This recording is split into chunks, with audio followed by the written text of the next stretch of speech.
Kalau wajahnya celing,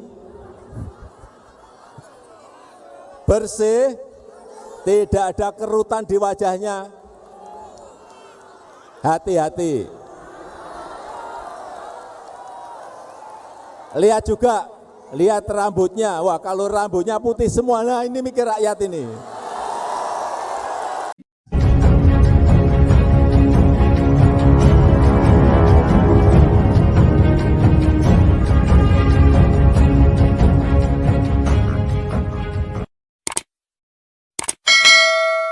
Assalamualaikum warahmatullahi wabarakatuh.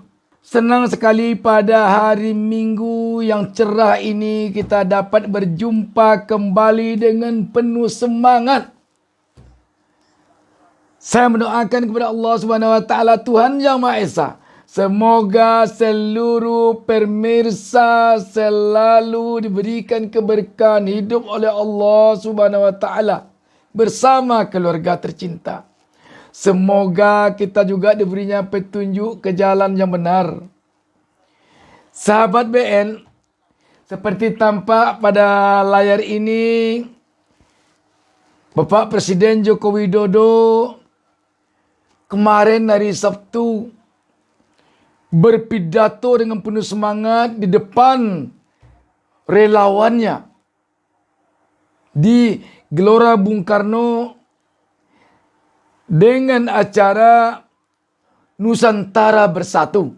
Ada beberapa hal yang merupakan catatan menarik yang mungkin pada hari Minggu ini bisa kita jadikan bahan bincang-bincang mumpung kita pada hari istirahat. Jadi kita tidak boleh serius-serius dalam perbincangan ini. Kita santai-santai saja. Sahabat, satu hal yang sangat menarik, menggelitik dan menggelikan dari isi pidato Pak Jokowi kemarin itu adalah tentang rambut putih. Kalau wajahnya celing, bersih, tidak ada kerutan di wajahnya, hati-hati. Lihat juga, lihat rambutnya. Wah, kalau rambutnya putih semua, nah ini mikir rakyat ini. Tentu sahabat telah tahu semua ini. Saya hanya ingin mengulas dari versi saya. Pak Jokowi kan mengatakan bahwa yang mikirin rakyat itu rambutnya putih semua. Memang sangat menarik, menggelitik, dan ini mungkin temuan baru. Sebab sependek pengetahuan saya, itu belum ada saya menemukan hasil penelitian bahwa orang yang rambutnya putih adalah yang memikirkan rakyat.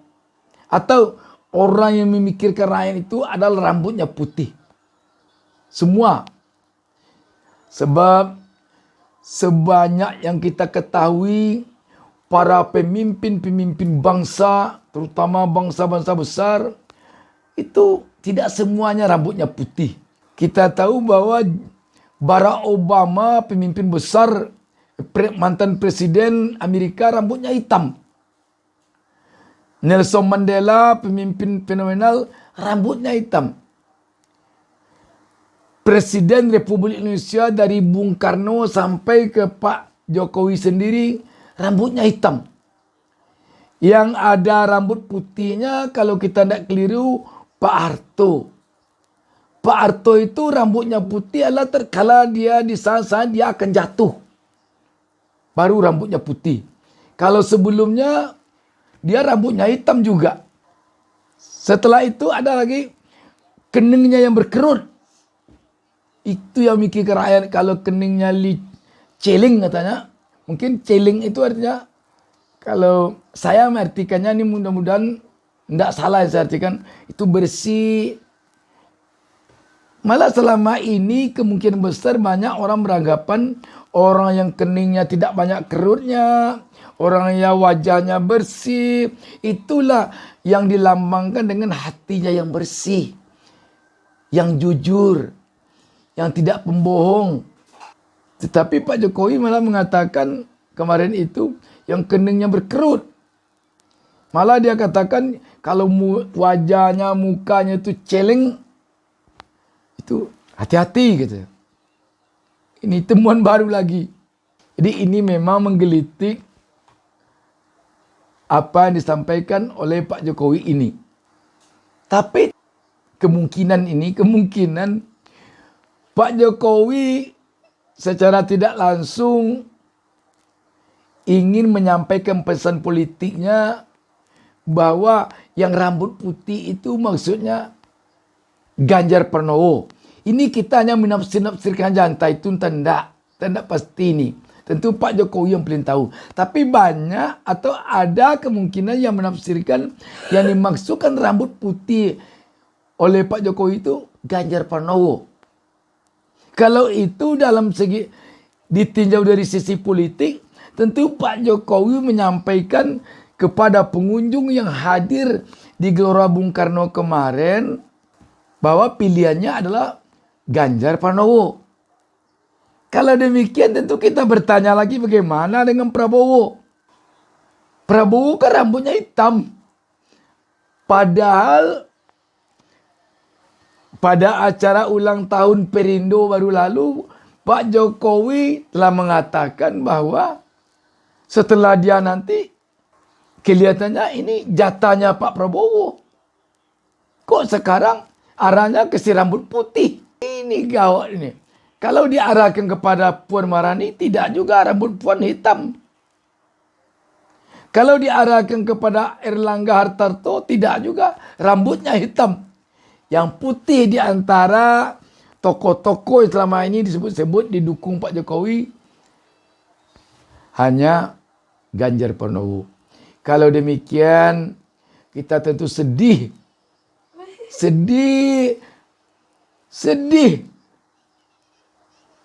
dengan Pak Prabowo. Pak Prabowo itu kalau kita perhatikan akhir-akhir ini menyanjung Pak Jokowi. Waduh, sudah lewat langit lagi mungkin sanjungannya. Sampai-sampai malah Pak Prabowo mengatakan saya ini jenderal bintang 3. Tetapi ilmu saya di bawah ilmunya Pak Jokowi. Demikian dia menyanjung Pak Jokowi. Padahal kita tahu Pak Prabowo ini, saya dulu waktu muda-muda adalah pengagumnya Pak Prabowo. Orangnya ganteng. Kami mengatakan dulu itu Pak Prabowo Subianto itu bisa 5 bahasa dia. Dan kita melambangkan dia bisa bicara dalam 5 bahasa itu. Orangnya memang hebat. Dan kabarnya dia pun pendidikannya banyak di luar negeri. Tetapi Pak Jokowi yang hanya S1, S1-nya dalam negeri pula. Tidak jenderal, dinyatakan oleh Pak Prabowo bahwa ilmu Pak Jokowi di atas dia. Begitu dia menyanjung Pak Jokowi. Tiba-tiba sekarang Pak Jokowi mengatakan yang mikirkan rakyat itu adalah yang rambutnya putih. Ngapa tidak kasihan kita pada Pak Prabowo itu? Padahal Andre Rosiade pun tokohnya Gerindra pada suatu kesempatan kita lihat di acara televisi mengatakan bahwa memang gembira sekali dengan adanya pernyataan Pak Jokowi yang mengatakan bahwa setelah dia nanti kelihatannya jatah Pak Prabowo. Itu menambah semangat bagi Gerindra. Tapi dengan mengatakan serambut putih kemarin itu tentu banyak sedikitnya tersurutlah mereka. Namun di balik semua itu tentu kita ingin mengatakan bahwa Pak Jokowi sebagai presiden kita, apalagi yang disebut sekarang ini presiden dari kalangan rakyat biasa, tentu kita harapkan beliau betul-betul nanti bisa meninggalkan legasi yang baik yang dikenang oleh rakyat sampai kapanpun menjelang hari kiamat hendaknya. Mungkin ini rakyat berharap Pak Jokowi jangan terlalu kentara mendukung seseorang untuk menjadi presiden penggantinya pada Pilpres 2024 nanti. Tidak terbayangkan jika Pak Jokowi nanti sempat pula menjadi jurkamnya atau menjadi jubirnya Capres, Cawapres tahun 2024. Cukup sebanyak itu aja kita bicarakan tentang pidato yang rambut putih dan kening berkerut tadi.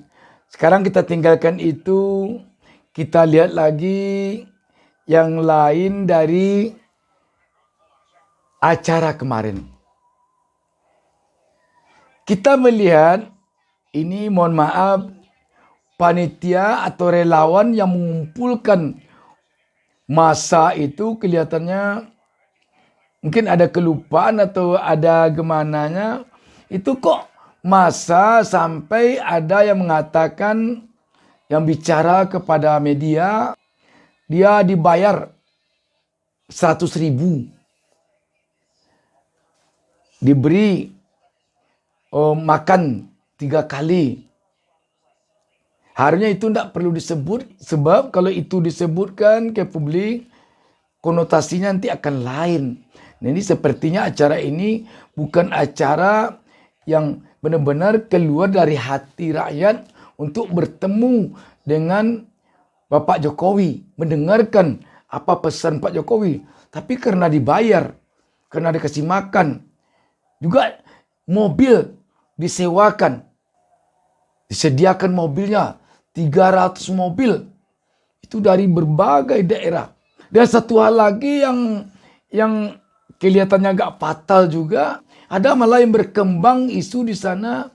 Mereka itu dibawa datang ke Gelora Bung Karno ke Jakarta, dikatakan untuk menghadiri acara istighosa dan juga selawat kubra, mendengarkan ceramah dari sejumlah ulama. Tetapi nyatanya sesampai di Gelora Bung Karno, mereka hanya mendengar pidato Pak Jokowi saja. Sehingga ada yang pada mau keluar, tapi pintu keluarnya, exitnya ditutup. Ini kan sama tes ombak sejauh mana pengaruh Pak Jokowi saat ini. Apakah begitu dia katakan dia akan beri ceramah, masanya datang sekian banyak tanpa dibayar, tanpa dikasih makan, tanpa disediakan mobil, tapi dia mobil pribadi. Ada yang numpang mobil umum, ada yang jalan kaki. Kalau melihat perkembangan bagaimana Anies disambut oleh warga masyarakat di Medan, di Jogja, di Ciamis, di Palu, dan ketika acara perpisahan Anies dengan warga DKI, kalaulah relawan Anies Baswedan menghadirkan massa di Jakarta seperti yang dihadirkan oleh relawan Jokowi kemarin, saya kira mungkin pecah Jakarta ini. Tidak akan muat di Gelora Bung Karno. Dengan 212 saja jauh lebih banyak menurut kita massa 212 dulu ketika hadir di Monas dibandingkan dengan massa di Gelora Bung Karno kemarin. Dan malah kalau kita perhatikan, masa yang menyambut Habib Rizik ketika pulang dari Mekah masih jauh lebih banyak dibandingkan dengan masa yang hadir di Gelora Bung Karno kemarin. Jadi kalau kita katakan Habib Rizik kasarnya ini mendukung Anies seperti yang disebut-sebut selama ini, tidak terbayangkan kalaulah sekarang ini relawan Anies Baswedan mengerahkan massa ke Jakarta mendengarkan pidato Anies Baswedan. Banyak maaf. Wassalamualaikum warahmatullahi wabarakatuh. Jangan lupa subscribe.